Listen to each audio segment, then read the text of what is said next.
Good day, I'm Tamara McHale and this is your JIS news for Tuesday, March 10. Government has begun preliminary discussions on the issue of corporal punishment and whether it should remain a lawful option in the Jamaican society. Youth and Culture Minister Lisa Hanna convened an interministerial working group on children last Friday at her ministry. It was in response to a call from the United Nations Committee on the Rights of the Child for the Jamaican government to pass a law banning corporal punishment. The minister said there needed to be a national dialogue on corporal punishment before Jamaica could make a decision on the issue. She asserted that while studies have been done on corporal punishment by other countries, it was important for Jamaica to look at how its own population views the matter. In the meantime, the Interministerial Working Group also discussed issues pertaining to the child diversion policy and the safety and protection of children. Government has reiterated that the upcoming Integrity Commission bill will strengthen Jamaica's fight against corruption. The assertion came from Prime Minister Portia Simpson Miller through a message delivered by Attorney General Patrick Atkinson at a function on Monday. The Integrity Commission bill, which is now before a joint select committee of Parliament, seeks to promote and enhance standards of ethical conduct by public officials. It does so by consolidating laws relating to the prevention of corruption and the award, monitoring and investigating of government contracts and prescribed licenses.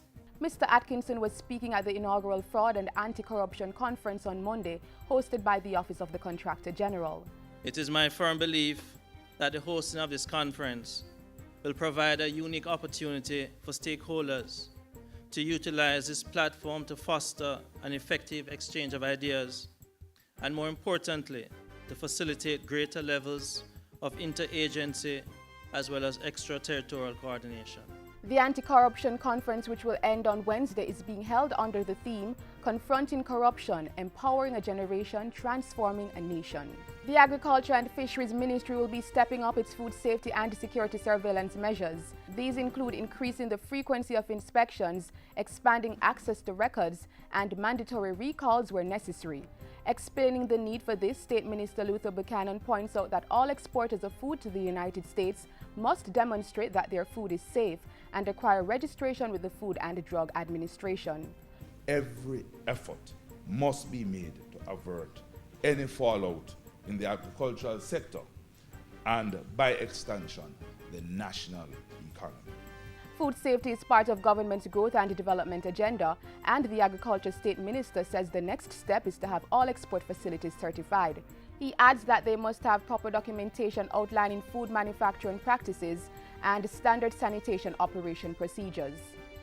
Entrepreneurs are being encouraged to take advantage of government's mobile business clinic initiative to help develop their operations. Industry, Investment and Commerce State Minister Sharon Folks Abrams has called on budding business persons with great ideas to come forward and reap the benefits. Whether you're one of those people who have a great business idea, but you just don't know how to get started, we are here for you. Whether you're seeking funding, whether you need assistance in developing your business skills, forming a new company, taking your business online, or you need assistance with research and so on, the Mobile Business Clinic is here for you. In other words, we are here to build and facilitate entrepreneurship from all walks of life. She was speaking at the Mobile Business Clinic's recent stop in Hanover. It was the third staging, with previous sessions held in St. James and Westmoreland under the theme Strengthening the Capacity of Jamaican MSMEs.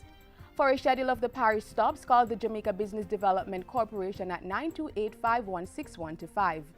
And finally, the Ministry of Labour and Social Security is stepping up its work this year to address the negative impact of HIV and AIDS on the workforce. That announcement came recently from the director in the ministry's Occupational Safety and Health Department, Robert Chung.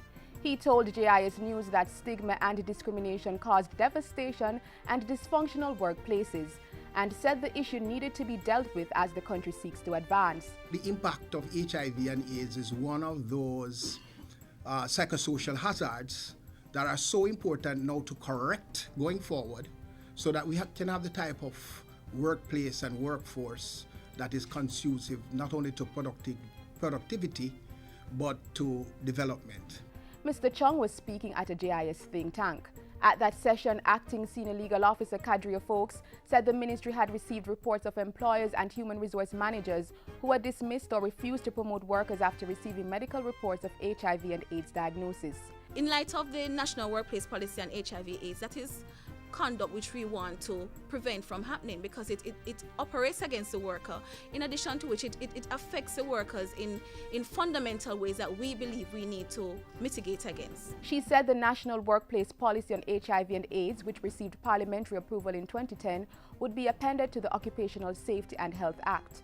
In addition, government will be amending legislation that specifically speaks to the treatment of HIV and AIDS in the workplace.